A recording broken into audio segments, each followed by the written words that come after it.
The other thing is that we had not gotten as far with the Quran as we were supposed to get, and we were not supposed to be there for that purpose.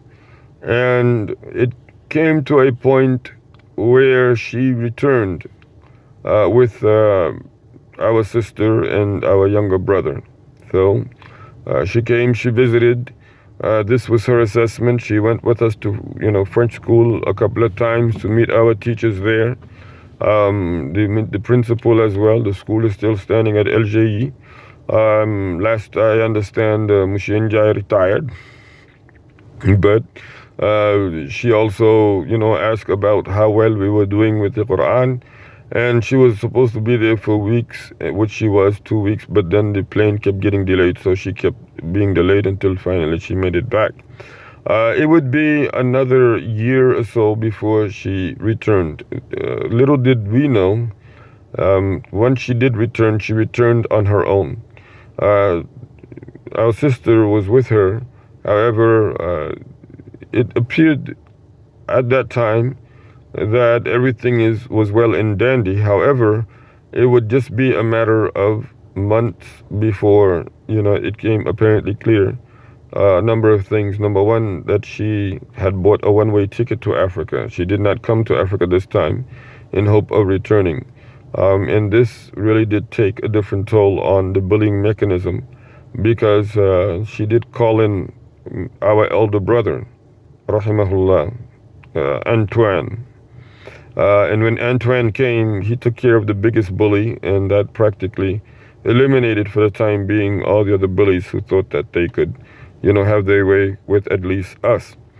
But the other thing that took place was she became without any more resources. She became broke. And when she did become broke, this meant that was also due to a marital situation. We did not know. Eventually, word got to AKF, the father, and he called her for a meeting.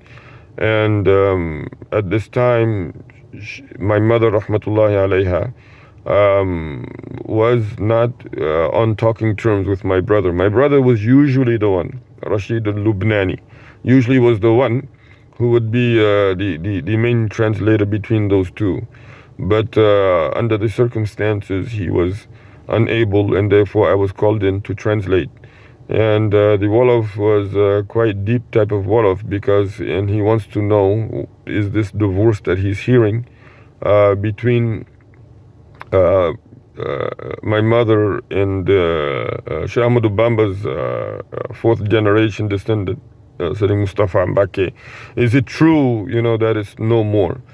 Mind you, actually, while we were there these years, Sidi Abdul Ahad, the Khalifa at that time, he would always transit through AKF's home on his way to the doctor's appointments in Dakar, or if he was on his way out of the country, he was always transit there first, always out. Wherever he was traveling, if it was close enough, they were extremely close. And how we knew that he was going to be coming was that his entourage first there would be a lot of cooking going on. And usually he would have over 200-300 chickens just sent to the house at once. They're sitting Abdullah Had. And there would be a lot of slaughtering of chickens. And there would be a lot of cooking. And as people are paying attention to what's going on in the kitchen, we realize that a seal has been placed at the front of the compound, right around the connection between the back side or the back end of the compound and the front end of the compound. The main connection of transit between the two has been blocked off, and next thing we know, we start seeing people like guests who are dressed like Sidi Abdullah Had. They're wearing bailats, just walking around the house. And that's how we know Sitting Abdul Ahad is about to, he's either already here or he's about to make it here. It was quite unique. That's one of the things that, again, it was posed to like TMOA. I mean, where are your male role models? We'll get to TMOA, inshallah. What would take place then was, you're not everyone. I mean, that place is literally sealed off. Whoever was close enough there has to scale it down, has to move to the closer end of the house. And in every situation, they would dress us up and march us in there to sit and talk to Sitting Abdul Ahad. And he would be taking over the quarters of the father. This is when the father would move, in his wife's quarters, and be in between his wife's quarters, but he would let Sitting Abdul Ahad have, his room, in his living room, all the living rooms and whatever else.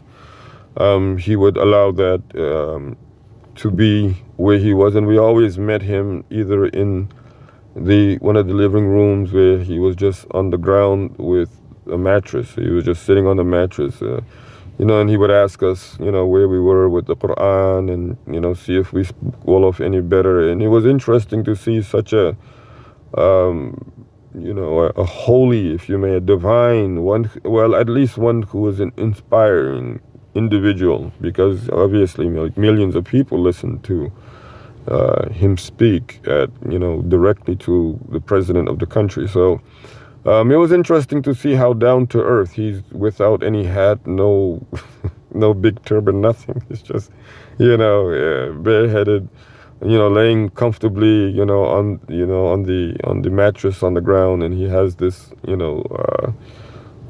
he's holding the pillow, and he's asking us, and he's talking to us as if, really we've known him like forever, when this is just the first time. First of, numerous times we sat and talked to him, but, it just seemed like, okay, what? I kept thinking, why am I being singled out to speak to this man now? This is how I would feel initially. And then as it went on, I'm like, oh, wow, I'm real lucky to be coming here. Nobody else is but the three of us. So we would get there, and, and then before we left, in each and every single time, or from what I recall, he would tell us to open up our hand, and he would make supplication for us, and then we would be on our way. This would scale to a point where no noise was allowed, really, like in that whole frontal end. As a matter of fact, besides the bee situation, where I got, we went to the bees, and we were navigating through the forest, and then we decided to go up on the bees, and I got stung all throughout the forest. There. Besides that, the breaking of the arm was also there. The older people managed to keep us also in check, because they did not allow for us to walk around barefooted. They always wanted us to have shoes on. So that is quite interesting. Obviously, they would sometimes bully, and Bubs would be like, boy, and then start smacking you upside the head, and just it's literally sitting on you, smacking you left and right. But when we had spoken to him, and he says, you are the one with the asthma, because the asthma was something that I transitioned over to Africa with from the United States. It appeared to be that in which I would be known for ever, really. It would appear that by being the one who had the condition of asthma, I would be remembered, because for whatever reason it became popular that I was the one with the asthma. However, for the time being, Rashid was more of the advanced one. He was in the senior class in French school. Also, he happened to be one who the father really liked and trusted. And of course, you had to be very careful when you were going to say something to him, because it might wind up getting twisted, like the IDF. It might wind up getting twisted with the father, and you would get into a lot of trouble, like he would yell at you. So out of all the, the fights, him and I had it out the worst. Because we would really clash at that one juncture, at that one point.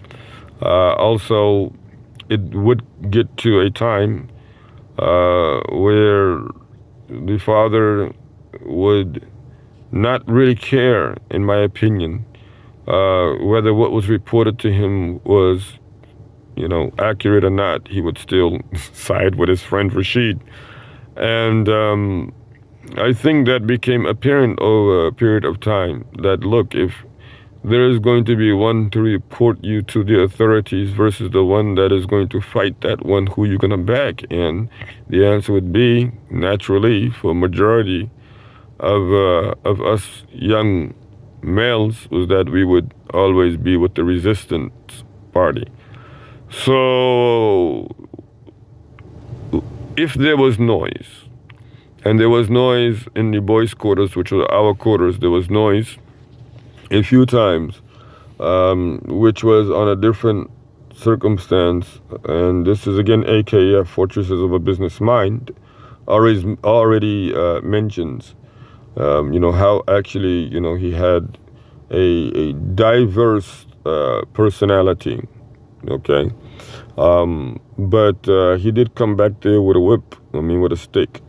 The whip that he gave to Sitting, Sitting was to institute in dealing with us in the classroom and outside the classroom with.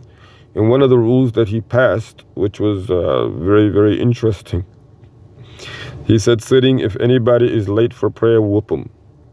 If anybody misses the prayer, whoop him. Instead of Sitting at least giving us like till the next day to make sure that we understood in class that if anybody missed class, or if anybody missed the prayer, they would get whooped. Sitting literally started from the very prayer that he said it, and just caught people and just started whipping them. But, there are a number of those which have to be spoken on before we get to the exit out of Isaias. And there have been sufficient amount of requests to stay in Isaias as long as need be, because at this time I myself, I am 12, but my older brothers are 14 and 15. So this is a very interesting moment. And we don't want to leave too much out. We know some things are going to have to be left out. But whatever is accurate is from Allah, and whatever is inaccurate and is in error is from ourselves. May Allah Ta'ala forgive us for it. وصلى الله على محمد وعلى آله وصحبه وسلم سبحان ربك رب العزة عما يصفون وسلام على المرسلين والحمد لله رب العالمين.